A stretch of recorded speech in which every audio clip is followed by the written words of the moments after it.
Yes, here we have the final article after glue up. You'll note on this is the top side where I, prior to the glue going off, gave it a wipe down with a wet rag and removed most of the excess, hence I don't have too much of the Gorilla Glue oozing out. But you'll see on the other side where there is a fair bit of glue oozing out, that's what it looks like.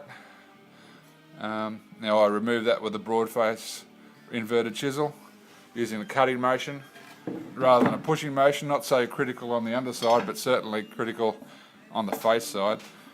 And to demonstrate, the cutting motion would be more like left to right.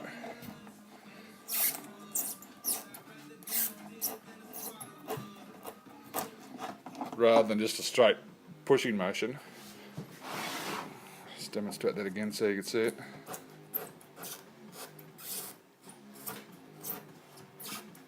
Because a pushing motion will quite likely lead to lifting the timber as well.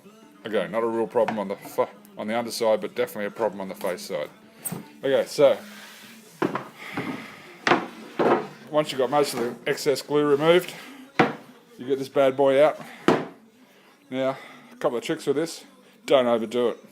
This will either make or destroy your job. Always start it off the wood. Always stop it off the wood. Always run it with the grain, never across the grain.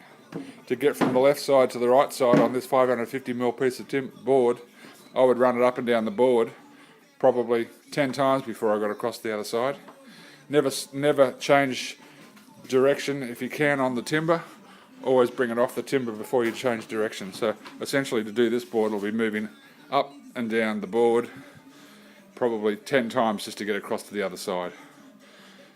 So again, I reiterate, don't overdo it.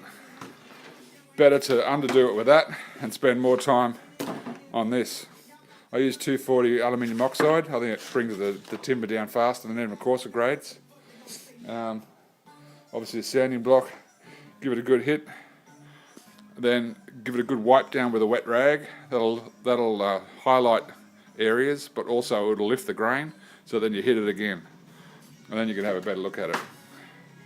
And that's Biscuit Joinery 101 final. Thank you very much.